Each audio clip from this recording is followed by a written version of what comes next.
ఓం మహాగణాధిపతయే నమః. ఓం గురుభ్యో నమః. ఓం శ్రీమాత్రే నమః.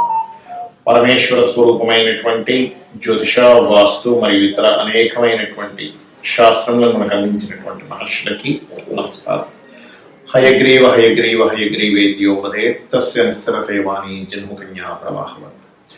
అరుణాం కరుణాతరంగితాక్షీం కృతపాశాంకుశపుష్పబాణ చాపాం అనిమాదిభిరావృతాం మయూకైః అహమిత్యేవ విభావయే భవానీం శ్రీమాత్రే నమః. ప్రేక్షకులకి ఆ లలితాంబిక అమ్మవారి యొక్క అనుగ్రహం పరిపూర్ణంగా కలగాలని మనస్ఫూర్తిగా కోరుకుంటూ మనం ఈరోజు చెప్పుకోబోయేటువంటి ఈ క్రోధినామ సంవత్సరంలో ద్వాదశ రాసుల వారికి ఆదాయము, వ్యయము, రాజ్యపూజ్యము, అవమానము ఏ విధంగా ఉంది, మరి అలా ఉన్నప్పుడు అవి అలాగే అనుభవించాలా, వాటిని మనం ఏదైనా మన సంకల్పంతోని, ఒక మంత్రంతోని, దానంతోని మార్చుకోవచ్చా, మార్చుకునే మార్గం ఎలా ఉంది, అదేవిధంగా ఈ క్రోధినామ సంవత్సరంలో ప్రపంచవ్యాప్తంగా ఎటువంటి ఫలితాలు ఉన్నాయనేటువంటిది కూడా ఆఖరిలో చెప్తాను. సో మనం ఒక్కొక్క రాశి పరంగా మనం చెప్పుకుంటూ వెళ్దాం. అయితే మనకి ఇక్కడ ఏంటంటే ఈ గ్రహాలు ఏవైతే ఉన్నాయో మనం సంవత్సర ఫలితాలు చెప్పేటప్పుడు మేజర్ ప్లానెట్స్ మాత్రమే తీసుకుంటాం. అంటే ఏవేవి? రాహువు, కేతువు. కాలానికి కారకుడు రాహు, మోక్షానికి కారకుడు కేతువు, జీవుడు కారకుడైన గురువు, కర్మ కారకుడైన శని. సంవత్సర ఫలితాలు కాబట్టి నెల ఫలితాలు చెప్పేటప్పుడు మిగతా ప్లానెట్స్ అన్నింటినీ తీసుకుంటాం. అయితే ఇక్కడ ఈ గురువు ప్రస్తుతం మేషరాశిలో ఉంటూ 2వ తేదీ 5వ నెల 2024 నుంచి వృషభంలోకి మారుతున్నాడు పెట్టుకోండి. అదేవిధంగా శని భగవానుడు కూడా మనకి నెక్స్ట్ ఇయర్ అంటే వచ్చే సంవత్సరం 30వ తేదీ 3వ నెల 2025 నుంచి కుంభంలోకి మారుతున్నాడు, మకరంలో ఉన్న శని భగవానుడు. అయితే ఈ రాహుకేతువు మాత్రం మీనంలో కేతువు, మనకి కన్యా రాశిలో కేతు, మనకి మీనంలో రాహు అండి, కేతువు కాదు, మీనంలో రాహువు, కన్యా రాశిలో కేతువు సంచరిస్తున్నాడు.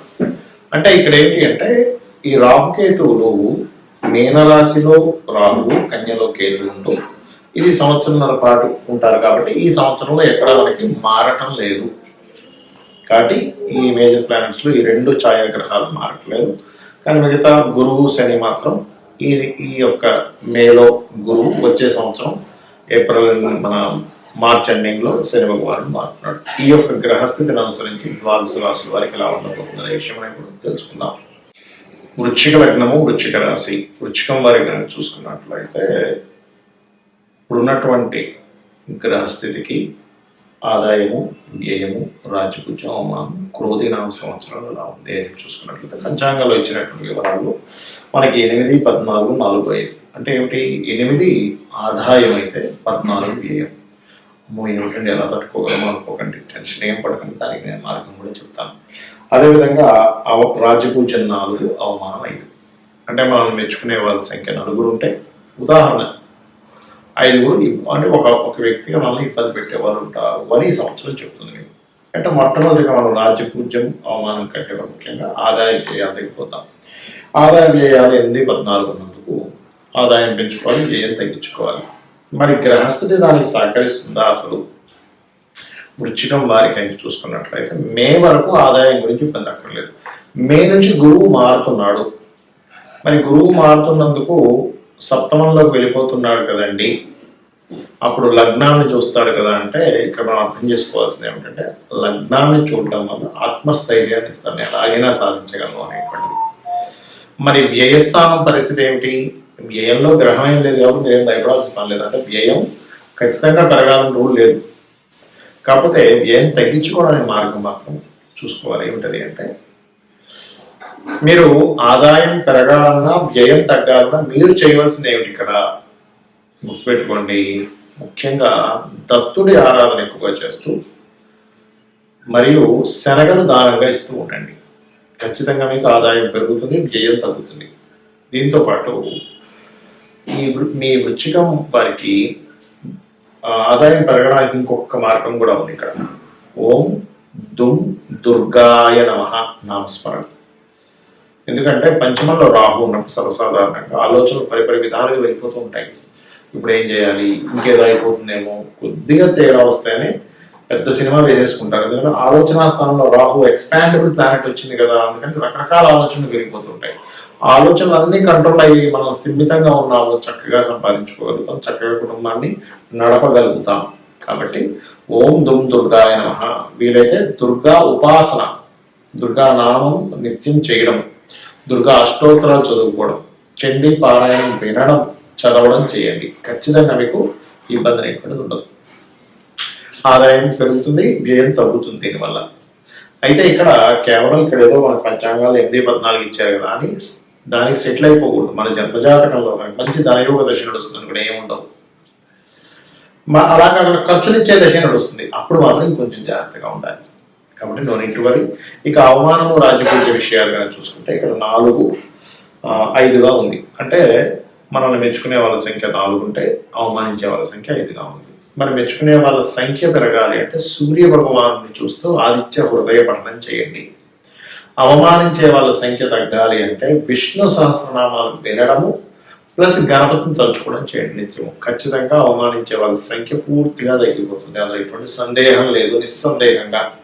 ఇక మిగతా అంశాలు ఎలా ఉన్నాయి? ఈ సంవత్సరం మీకు శని గురువులు ఇద్దరు చూస్తున్నారు కాబట్టి ఈ గురువు మనకి దాదాపుగా మీకు అక్టోబర్ వరకు అక్కడే ఉంటాడు, మే నుంచి. సో మే నుంచి అక్టోబర్ వరకు ఫైనాన్షియల్ విషయాలు కొంత జాగ్రత్తగా ఉంటూ అక్టోబర్ నుంచి మళ్ళీ పెరుగుతుంది ఆదాయం చక్కగా. మీ జన్మజాతకంలో కనుక ధనయోగాలు అంటే ఇంకేం టెన్షన్ పడద్దని చెప్పాను. శని గురువులు ఇద్దరు కూడా రాశిని చూస్తున్నందుకు పేరు ప్రఖ్యాతలు, ఒక నేమ్ అండ్ ఫేమ్ రావడం కూడా జరుగుతుంది, అందులో ఎటువంటి సందేహం లేదు. అయితే ఇక్కడ అర్ధాష్టమ శని ఒకటి నడుస్తుంది, మీకు మీరు అర్థం చేసుకోవాల్సింది. అయితే ఈ అర్ధాష్టమ శని మధ్యలో కొంతకాలం తగ్గుతుంది కూడా అండి. ఎప్పుడు తగ్గుతుంది? It's very clear. మనకి ఈ అర్ధాష్టమ శని యొక్క ప్రభావం జూన్, జూలై నుంచి అక్టోబర్ మధ్యలో కూడా తగ్గుతుంది. అయితే ఈ యొక్క సంవత్సరంలో ముఖ్యంగా 4వ స్థానంలో అర్ధాష్టమ శని ఉన్నందుకు ఏదైనా చూడండి కన్స్ట్రక్షన్స్ రిలేటెడ్ విషయంలో కానీ, ఇక్కడికి వెళ్తే అవమానం పడవలసి వస్తుంది అనుకునేటువంటి విషయంలో కానీ, తల్లిగారి ఆరోగ్య విషయంలో కానీ చాలా చాలా కేర్గా ఉండాలి. ముఖ్యంగా ఏదైనా వాహనాలు మీద వెళ్ళేటప్పుడు పర్టికులర్గా మొదట్లో అంటే ఫిబ్రవరి నుంచి, ఈ సంవత్సరం ఫిబ్రవరి నుంచి అంటే క్రోధినామ సంవత్సరం రాకముందు నుంచి దీని ప్రభావం ఉంటుంది. కాబట్టి తల్లిగారి ఆరోగ్యము, మానసిక సంబంధించిన విషయాల్లోని కొంచెం వాహనం మీద వెళ్ళేటప్పుడు కొంచెం జాగ్రత్తగా ఉండండి. వీలైతే కందులు, నువ్వులు దానంగా ఇవ్వండి, దానివల్ల ఇబ్బంది అనేటువంటిది రాదు, గుర్తుపెట్టుకోండి. అలాగే కొద్దిగా మీ మే, జూన్ ఈ టైంలో కొంచెం సంతానంతో తెలియించిన ఘర్షణ వాతావరణం కూడా ఇస్తూ ఉంటుంది. అయితే రాజకీయ నాయకుడికి ఇది ఒక మంచి కాంబినేషన్ చెప్పాలంటే. అంటే టఫ్ ఉంటుంది, టఫ్ ఫైట్ ఉంటుంది, తారుమారు అవుతూ ఉంటాయి రాజకీయ నాయకుల యొక్క అంచనాలు కూడా. కాకపోతే ఈ విషయంలో కొంచెం జాగ్రత్త వహిస్తూ దుర్గానామం కనుక చేస్తే రాజకీయంగా పైకి వస్తారు. ఇక మిగతా అంశాలు కనుక చూసుకున్నట్లయితే సంతానం కోసం ప్రెగ్నెన్సీ ఉన్నటువంటి వారు లేకపోతే సంతాన సంబంధిత ప్రయత్నాలు చేసేవారు కొంత జాగ్రత్త వహించాలి. పంచమరాహు మిస్క్యారేజ్ ఇచ్చే కాంబినేషన్స్ ఇస్తాడు కాబట్టి కొద్దిగా కేర్గా ఉండండి. మిస్క్యారేజ్ అవ్వడానికి ఏ ఛాన్సెస్ ఉన్నాయో వాటితో దూరంగా ఉండండి, అంతేగాని పెద్దగా భయపడకండి.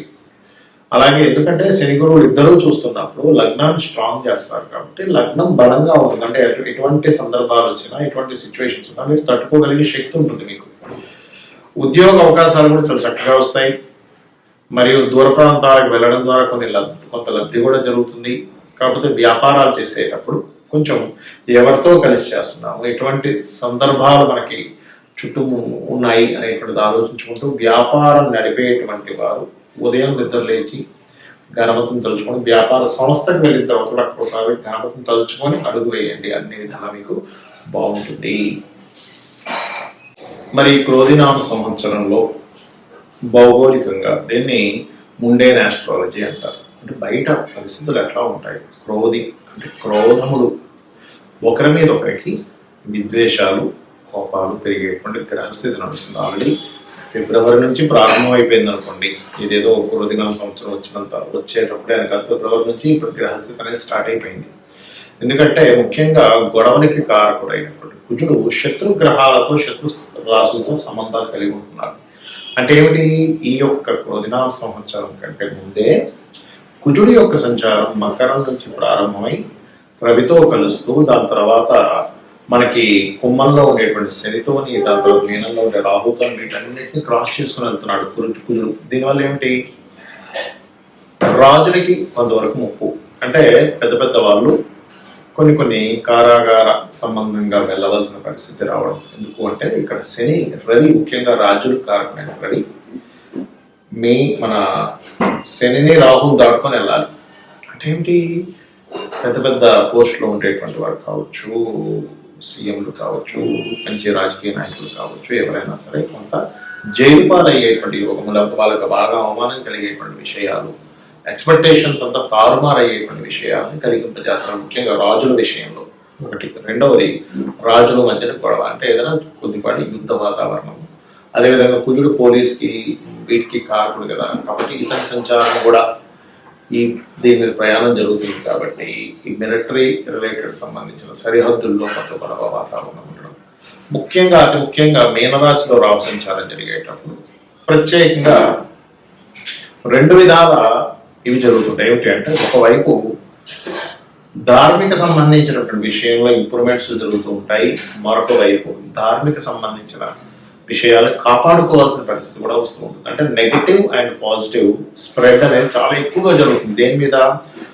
సనాతన ధర్మ సంబంధించిన విషయాలపైన ఓవర్గా జరుగుతుంది. అంటే ఎట్లాగా, ఒకవైపు విపరీతమైనటువంటి ఆలయ నిర్మాణాలు, వాటి విషయంలో పురోగతి ఎంత వస్తుందో, ఒకవైపు మత కల్లోలాలకు సంబంధించిన విద్వేష సంపూరితమైనటువంటివి ఈ యూట్యూబ్లో అప్లోడ్ చేయడం, దాని మీద కొంతవరకు ఘర్షణ వాతావరణం ఏర్పడడం కానీ, దానివల్ల కొంతవరకు అల్లర్లు ఏర్పడడం కానీ, ఈ అల్లర్లు, గొడవలు, యుద్ధాలు ఇటువంటివి పెరుగుతాయి ఈ కాంబినేషన్ వచ్చినప్పుడు పర్టికులర్గా. ఏమంటే అది ఓన్లీ క్రోధినామ సంవత్సరం వరకైనా దీని ప్రభావము అంటే గుర్తుపెట్టుకోండి, ఇక్కడి నుంచి 4 సంవత్సరాల పాటు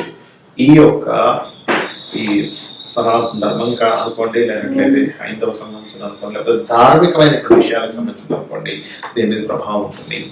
అదేవిధంగా లాయర్లు, జడ్జులు, కొంతమంది ఎవరైతే ఉంటారో అంటే ధర్మాన్ని కాపాడేటువంటి వారి మీద కూడా కొంతవరకు ఇబ్బందికరమైనటువంటి వాతావరణం ఏర్పడుతుంది, పెట్టుకోండి. అలాగే మరొక విషయం ఏంటంటే, ఈ కాంబినేషన్స్ మరి దీని నుంచి ఎలా బయటపడాలి సామాన్య ప్రజలు అని చూసుకున్నట్లయితే, ఒకటి గుర్తుపెట్టుకోండి, చండీ పారాయణం. మీరు ఎంత చండీ పారాయణం చేస్తే అంత బాగుంటుంది.